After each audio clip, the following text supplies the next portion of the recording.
played at heavyweight, 6 5-minute rounds, 1 fall, 1 submission or a knockout to decide the winner. Will you kindly welcome in the red corner, the imposing mystery man at 6'7", the Emperor.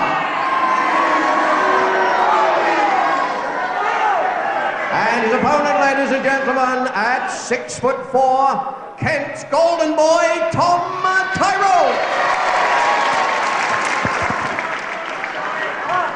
Your referee, ladies and gentlemen, Peter Zakash.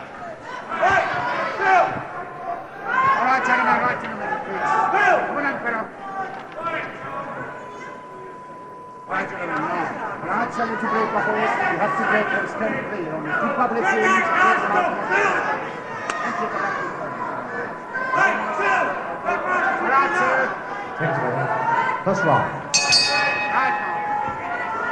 Good afternoon, Grapple fans. Here we are at the Fairfield Hall, Croydon, and we're glad that you've joined us. The heavyweight contest of 6 5-minute rounds, 1 fall to decide, starts off the proceedings. The Emperor, the masked man, nobody knows anything about and won't talk to me at all. 20 stone, 7 pounds, 6'7" in height. That's all I know about him, in the coloured gear and the mask. His opponent we know much better, the very good-looking 6'4" man from Strood in Kent, at 17 stone, Tom Tyrone. 6 5-minute rounds, 1 fall to decide. That's Tom. Peter Zakash, formerly from Hungary, now residing in London and naturalized British. Peter Zakash, the referee.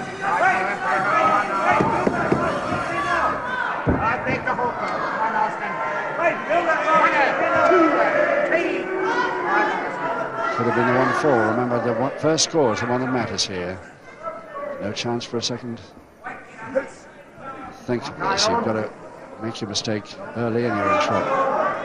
They both know this. The Emperor we have seen once before on television.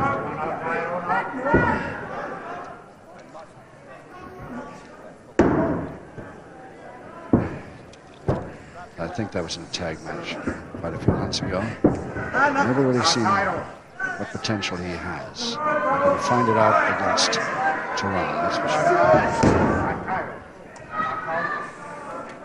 Naturally, the strength's there.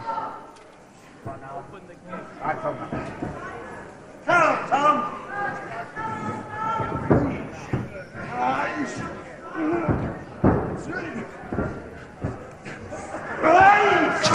not only strong, but quick with it.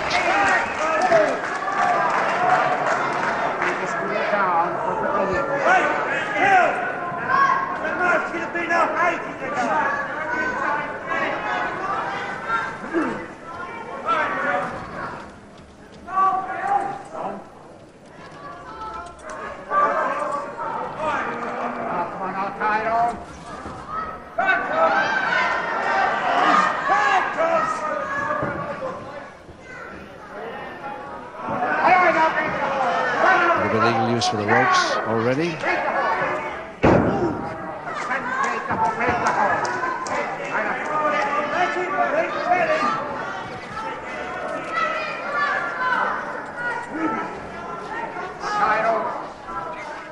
The second time Tom Tyrone delivers that left arm to him almost.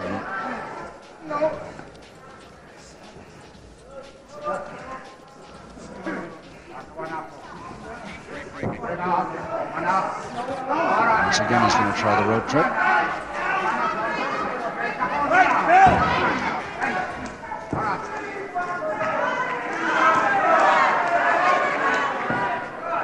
Anything at all about this Emperor, whether his where he comes from, anything about him at all except his height and weight, and the fact that he can put on a fairly good double wrist lock in a backhand position. Still with the backhand. Tom Tyrone really dicing with that left arm a little bit. He's leaving it far too near his opponent.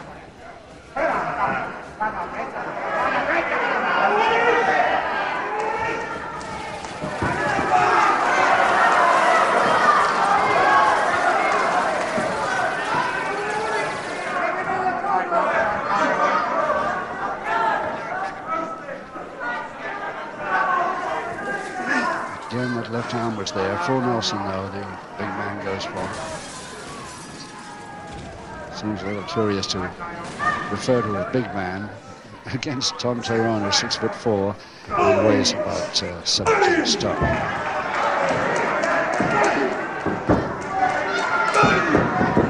Tyrone coming back with that uninjured right arm there.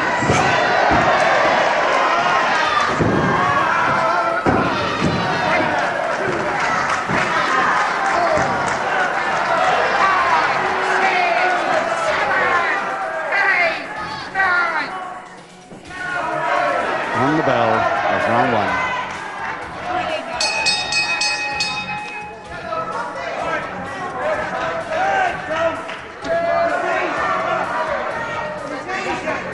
Well, there he is. I wish I could tell you something about him. All I can tell you is that I went to his dressing room, and I've done it twice now, and all he does, with his mask on, of course, and all he does is to turn his back on me and walk out. And I've never even heard him speak a word. Don't know where he comes from or anything about him at all. He's just called the Emperor.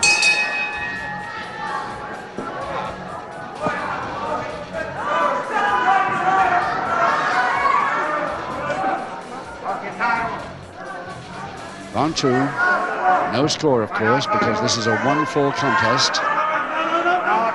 5 rounds to go. Once again, the Emperor going for Tom Tyrone's left arm, which he's been going for throughout the bout so far. A lot of it unfairly, too, on the ropes.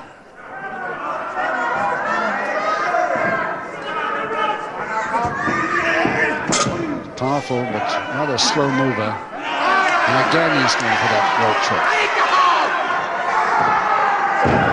And it's a public warning, finally. Ladies and gentlemen, the Emperor receives his first public warning. Now that's straight arm over the shoulder against the joint. Possible submission hold here, and this goes, whole body goes with it.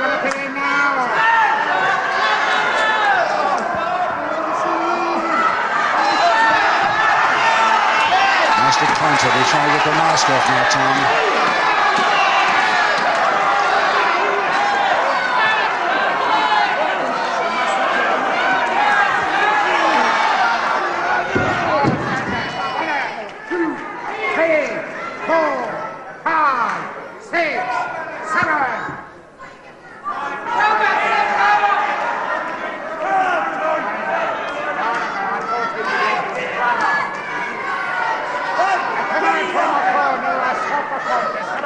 Obviously complaining about the fact that his mask, Tom was attempting to take his mask off.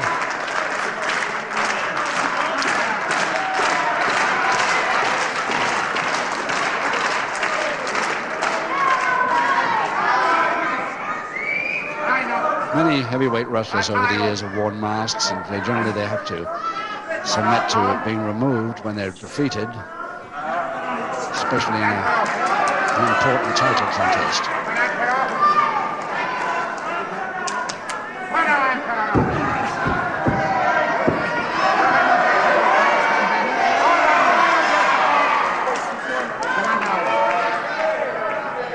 So the Emperor with one public warning against him. Seems to spend most of his time racing for the ropes to get out of trouble. Unless he gets a chance at Tyrone's left arm. He's got it again.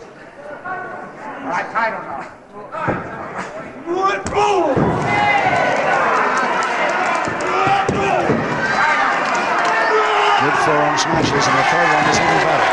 Forced to release them. Yes, rolling arm, beautiful. And one more. And he's had enough. The Emperor's had enough. He's getting counted. 6, 7, 8. He's back in time just.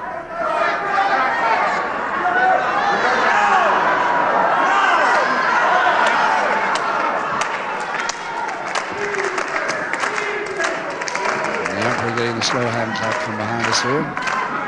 And I don't wonder at it, because he escapes out of the ring whenever possible, whenever he's in trouble. Tom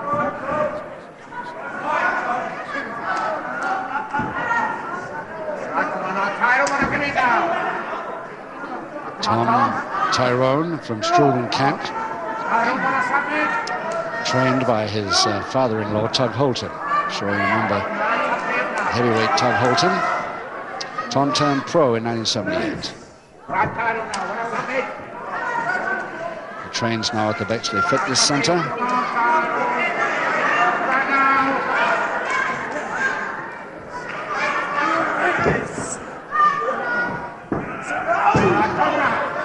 Again, that left arm in trouble. 30 seconds to go.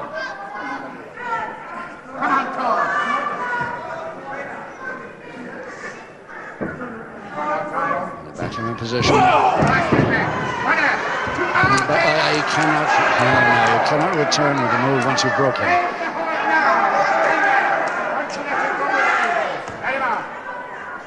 He's still trying it, but it's on the bell anyway.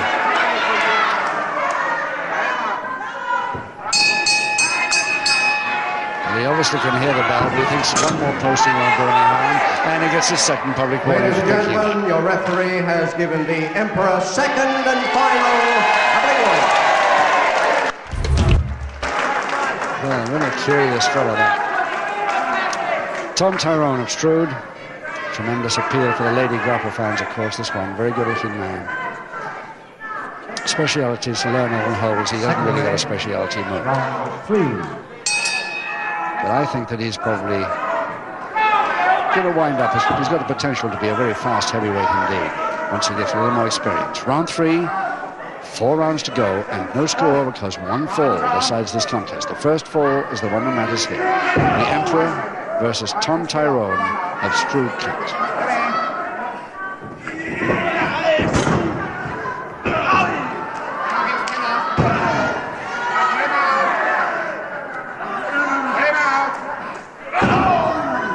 Left arm, Tyrone really getting the treatment. Top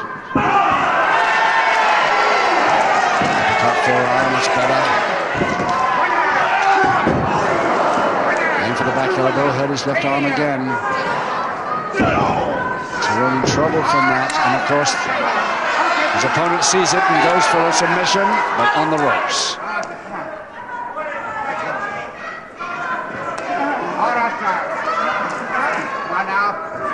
Once more on that left arm.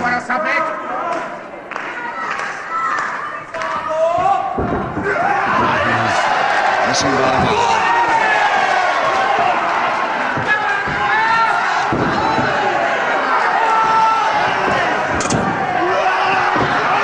This time then against Ward to listen to trouble that left arm by posting himself. And it's a grapevine, and it's an opposite arm lever, and Tyrone in trouble here. Could get a submission, the Emperor here, and he's got it. The big man wins it, and the one fall required. A submission fall in round 3, and it just took him 1 minute, 37 seconds.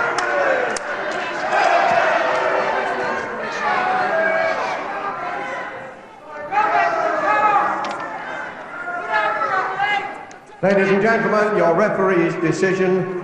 The winner by the only submission required for victory, the Emperor!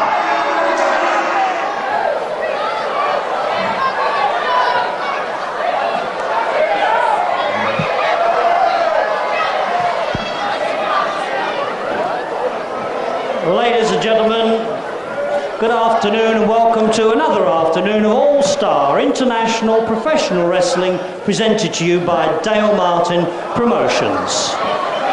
Your first contest is a heavyweight contest consisting of 6 5-minute rounds. 1 fall, 1 submission or a knockout to decide the winner. Between on my left and in the red corner, presenting and introducing Klondike Jake.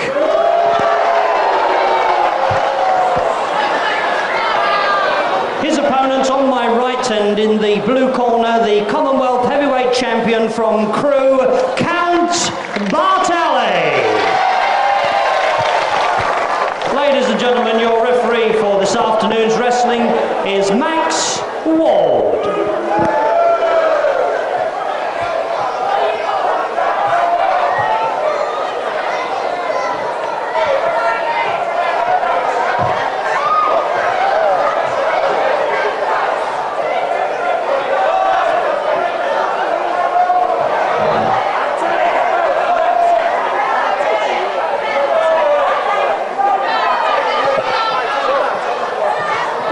Hello again, grapple fans, and I'm afraid I can't help you if you want to know what they're talking about. I can't hear them any more than you can. But welcome anyway to the first round of the first preliminary contest. And here we go with Count Bartelli at heavyweight versus Klondike Jake, and Klondike Jake's first appearance on television. Here we are at Westcliff-on-Sea, the Cliffs Pavilion, and we're very glad that you joined us for this 6-5-minute round contest, 1-4 to decide. And also, before we even start, Klondike Jake, in his first television appearance, seems to be having a little argument with the ringside seaters here. She doesn't seem to like him too much either. And starting the count off the ropes. Max Ward, the referee. Perfect right to start the count. There's a good-looking fella. Tremendous features. But Jeff Bartelli, Count Bartelli, the Commonwealth Heavyweight Champion of Western Cheshire, has got a little trouble here. He's 15 stone 4, Bartelli, in the trunks, normal wrestling trunks with a stripe down the side. And what a heck of a career he's had in the ring. But this afternoon he faces a man of 22 stone 1 pound. 22 stone.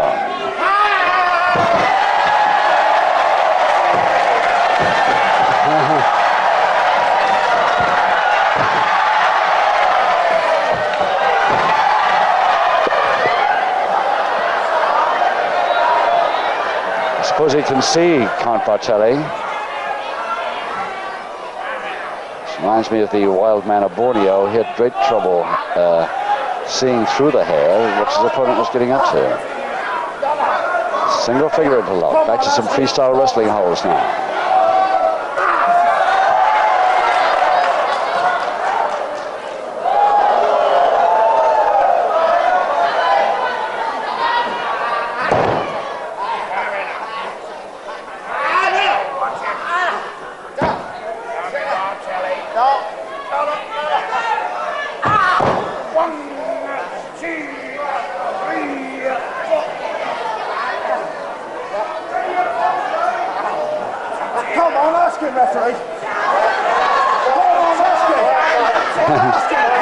So Jake already telling Max Ward, the referee, to ask him if he wants to submit or not. In a 1-4 contest, a submission from Count Bartelli from a side head chancery, I think, very unlikely indeed.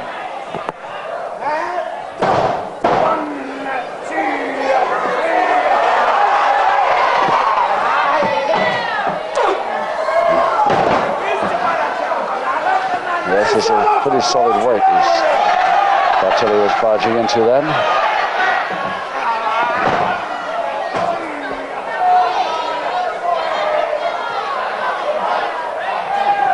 Backhammer from the top now, Jake.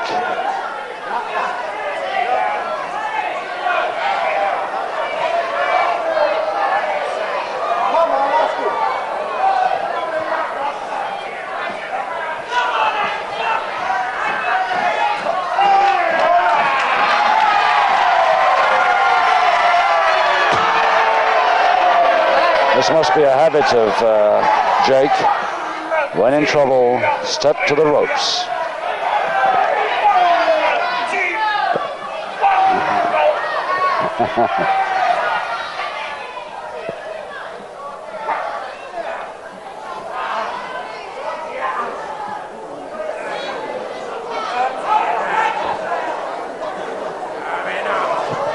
Just a minute to go in this first round, this opening round of 6. And it's the breathing apparatus of Bartelli that was covered a little bit then.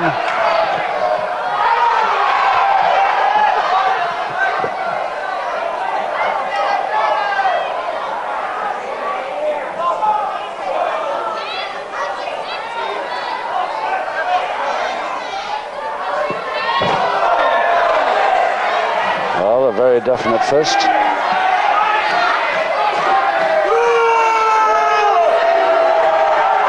And a little bit early here, Jake.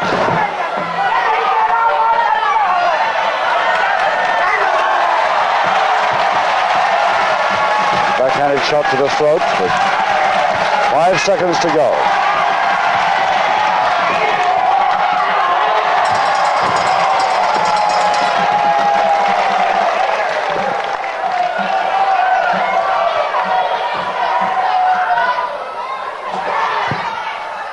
Well, I think I'd rather not be Max Ward, the referee, in this particular bout. He's going to have real troubles here this afternoon.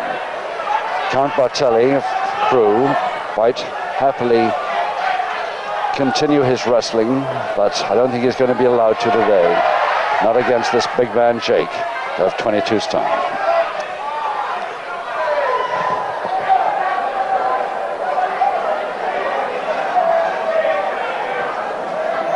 Seconds away, round 2. Round 2, 1-4 decides it. Jake, there he is.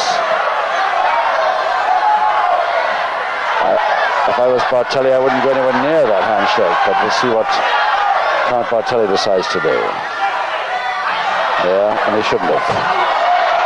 And the fist straight into the right eye, but of course, blind side of the ref. Nose and right eye caught that one.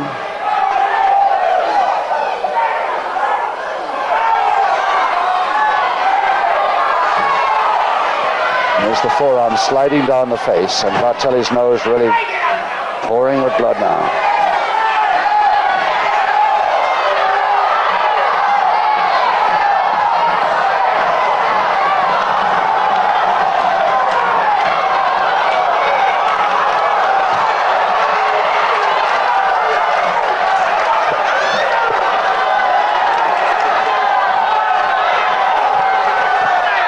Max Ward rightly very angry at the lack of anybody taking orders at all from him at the moment.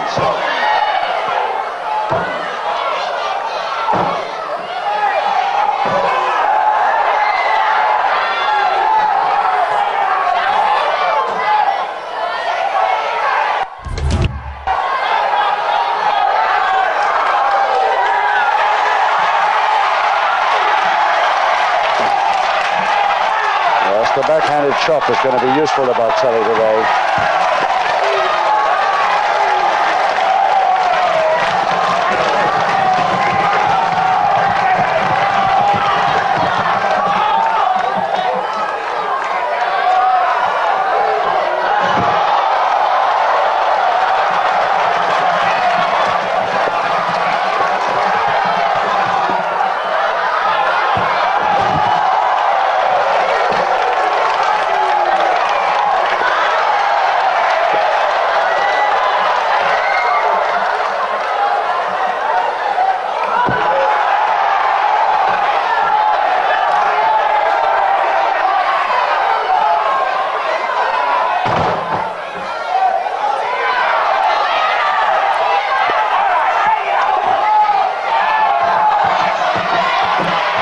Just a question of whether he can breathe or not, Bartelli, and Max Ward thinks he couldn't, so he breaks them.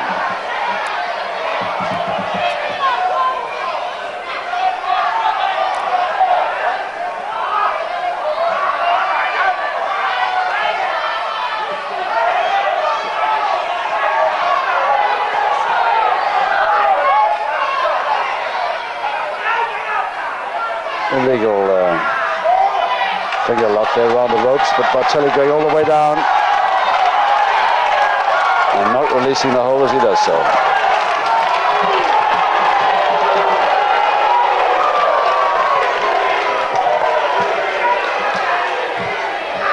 And of course, with the crowd here at West-de-Foncy, Bartelli will be able to do nothing wrong against this big man from Devon. But he's going to have to watch it. He's got a lot of weight to deal with here.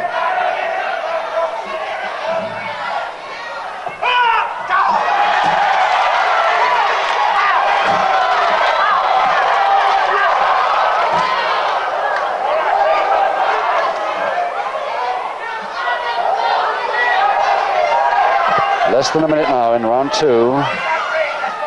And this is developing into a kind of a contest that I suppose some people like, but it's not for me. But I suppose it's different.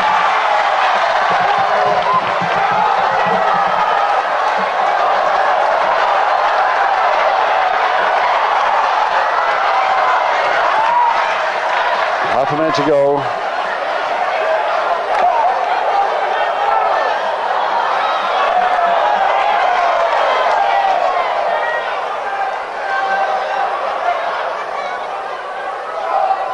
As he makes Bartelli look so fit, doesn't he? Being opposite Klondike Jake. 5 seconds.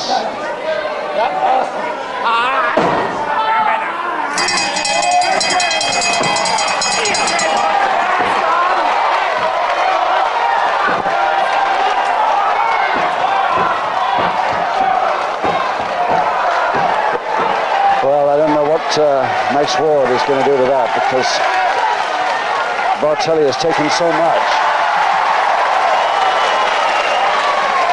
I'd hate to be the referee in a situation like this. I doubt if Klondike Jake will get over to his corner before he's got to start round 3. There he is. He's been all over the world, and he likes, of course, the United States style. It's all-in wrestling over there. Seconds away, round 3. Round 3 coming up. And 4 to go.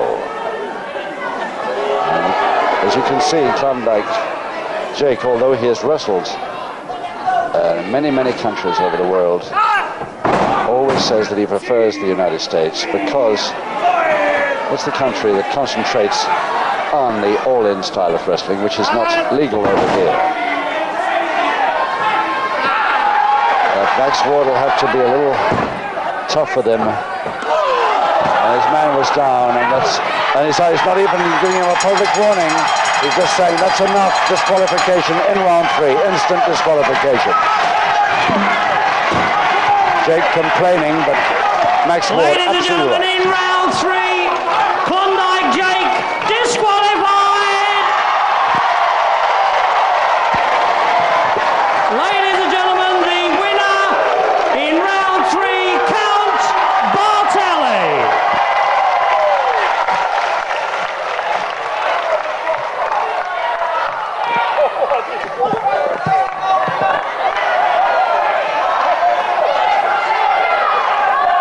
Ladies and gentlemen, Klondike Jake wants to know why he's disqualified. He's disqualified for kicking.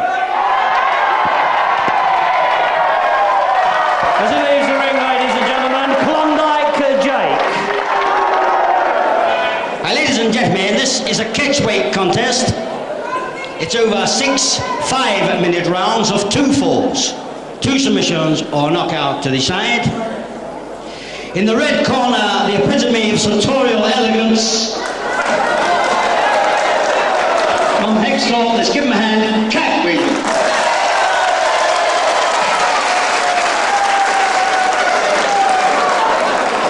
And as a burner, ladies and gentlemen, I feel sure needs no introduction, the television personality, the European welterweight champion, Mick McManus.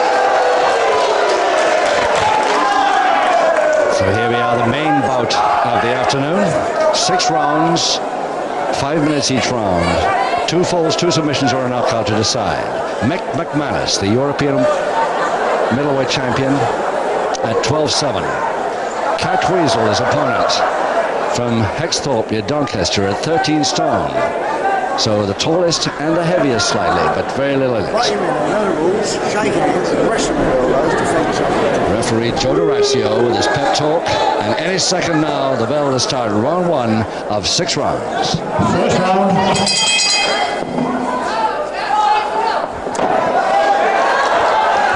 So Cat Weasel in the striped trunks versus Mick McManus.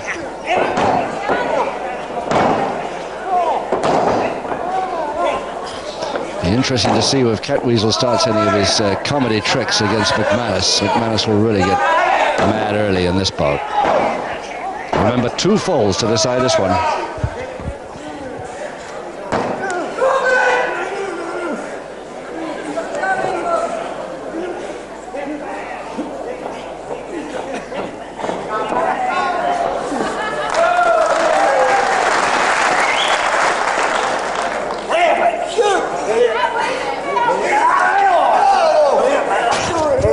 McManus going in for that locked-off backhammer.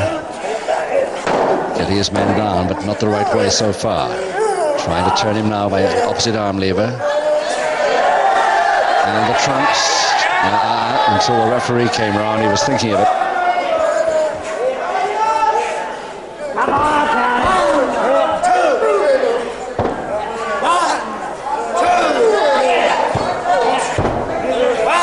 And he's got Catweasel back to canvas, but can he get the shoulder blades down? The arm's in the way, I think.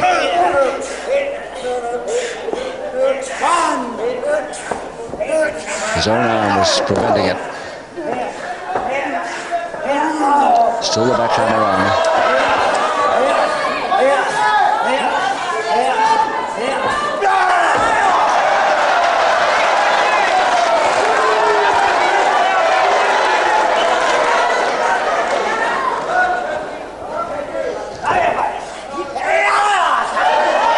Pressure against the ears. McManus' least favorite move. Operation on the ears.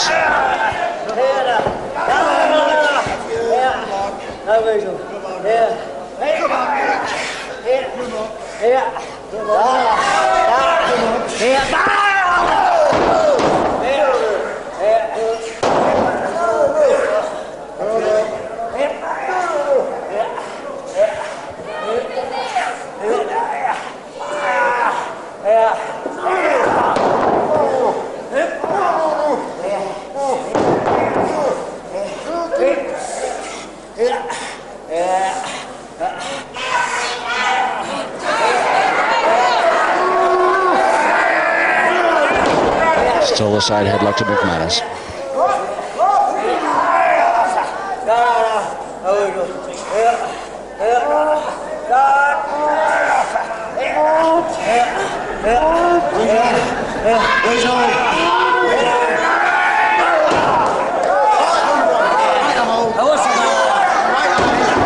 I think there's a sleeper going on there, maybe. No. Just held on too long after the ropes break order.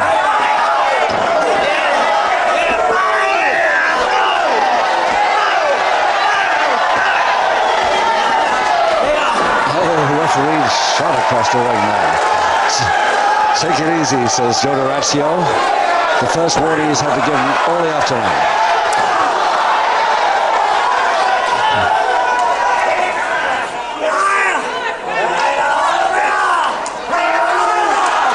Lifting that backhammer from the top. He's got the height.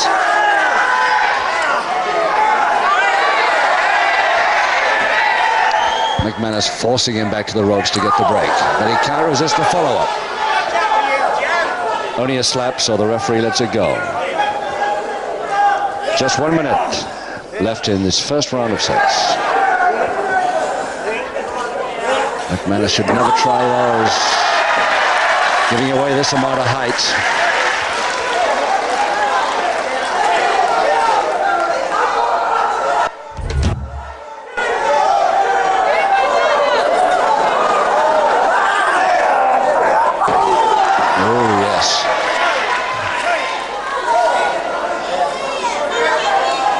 McManus' only trick worked on him then, that short-range jab. But he'll start those in soak before long.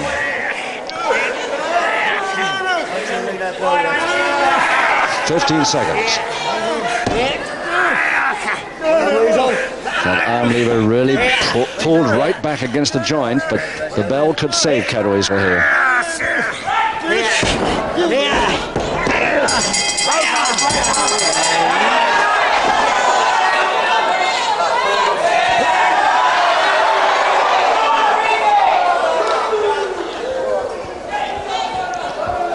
Catweasel delighted to hear the bell there. That left arm was pulled right back against the joint. His opponent, McManus, furious that the bell went at that particular moment. He thought he had him. Catweasel, Gary Cooper, his real name, from Doncaster, 13 stone. Turned pro 1970. McManus arguing with the crowd.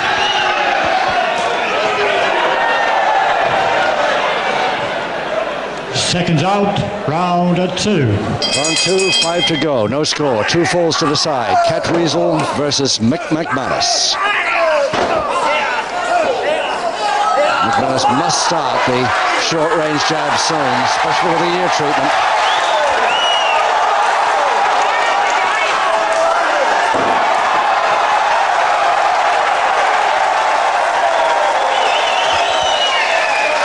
Reaction from the crowd where McManus is thrown out of the ring is pretty unusual.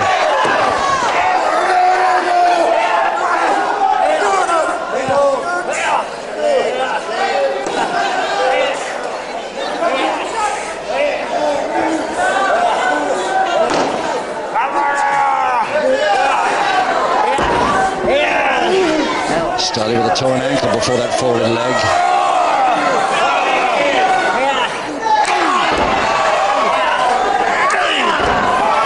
Glancing off the left eye. That's better.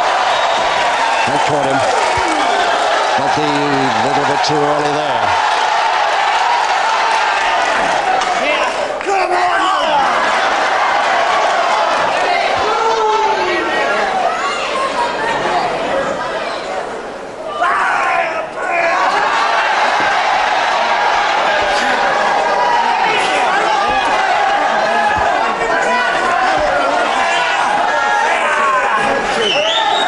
His trick of grabbing the back of the trunks there. Joe D'Orazio watching that point pretty carefully. Before the man was up.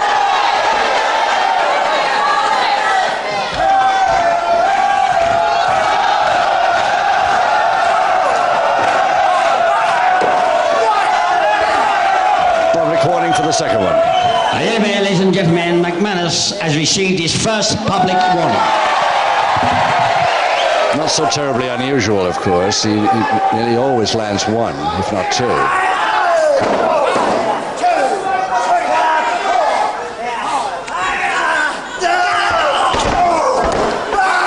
Oh, yes.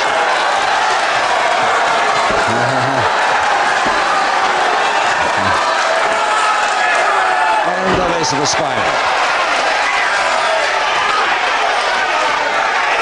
Again the ears.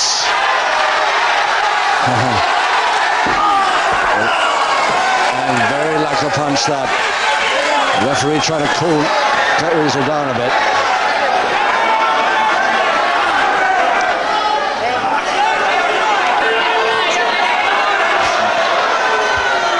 McManus looks down complaining to me that he got a punch in the jaw there, but of course he starts this rule bending. He must expect some retaliation.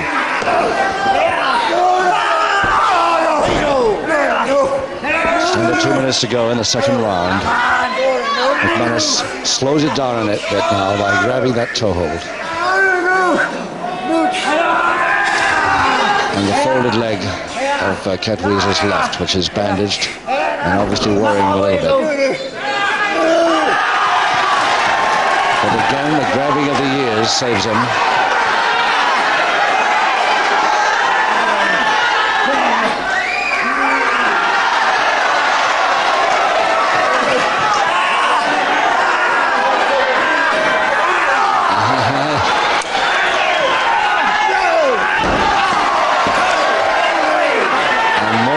By the ears. I don't know if D'Orazio will allow that or will he? Has the retaliation gone far enough? That looked very dicey. Yes. No, I thought that was a public warning, but just a final private one. 1 minute to go.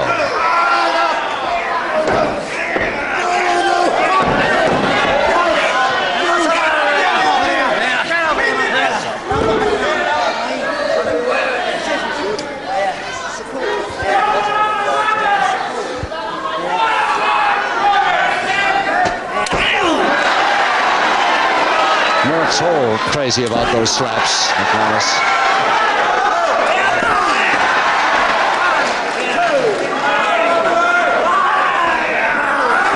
Oh! Now, did the referee spot it or not?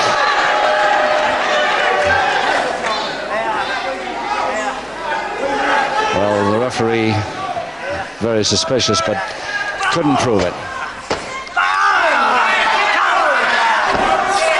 Missed a couple of seconds now only, which will save Catweasel on this round.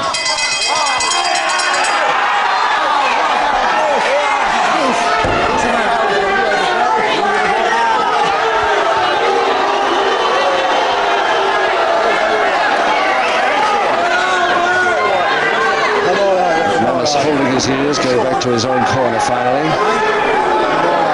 And a nice looking lady, I don't know which side she's on there. Obviously a great grappling fan anyway. So anything can happen here and the crowd sense it.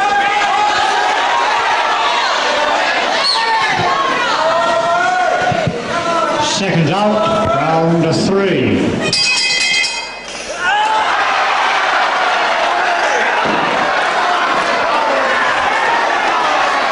So the start of this third round with 4 to go. Catweasel wasting no time at all. Catweasel, the long blonde hair, the beard, and the striped trunks. The crowd screaming for him to get at least a 4. It's a submission. He's submission. He's got the first one. Oh, they're loving that.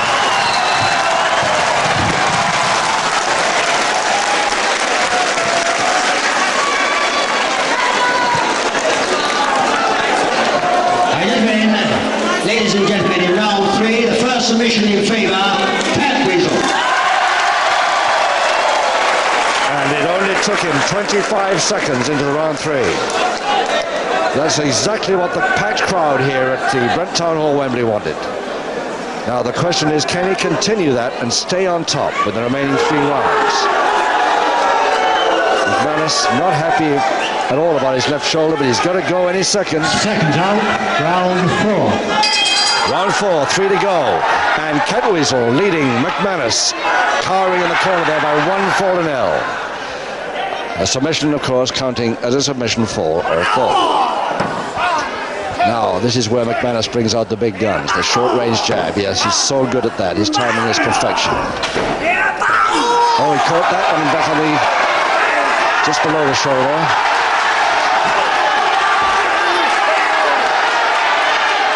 And the straight arm lever against the joint over the shoulder. It's got in the submission before. Trying it again, but this time Catweasel missed time and landed on the apron.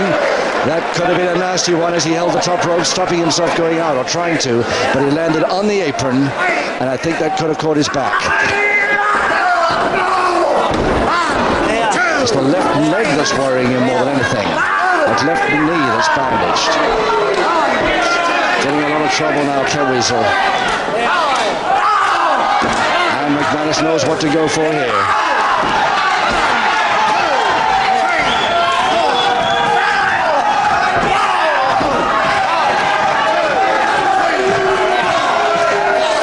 The crowd don't like it, but it's all legitimate so far. Single leg bust, and that could get in the equalizer. It has a submission in the 4th to McManus.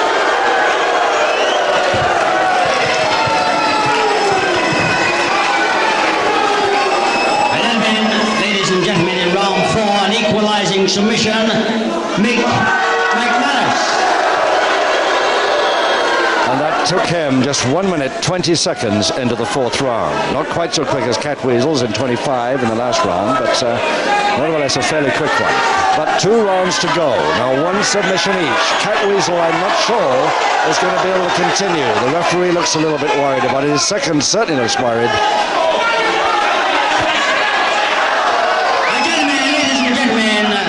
Stop the contest. The winner, therefore, Mick McManus. Yes, that left leg is given on him.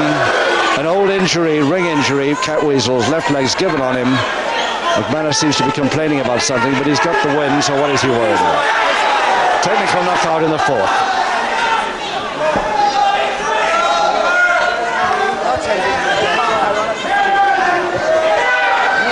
Now the referee is in the final, ladies and gentlemen. And the loser, please, let's give him a hand, thank God. So once again, the winner.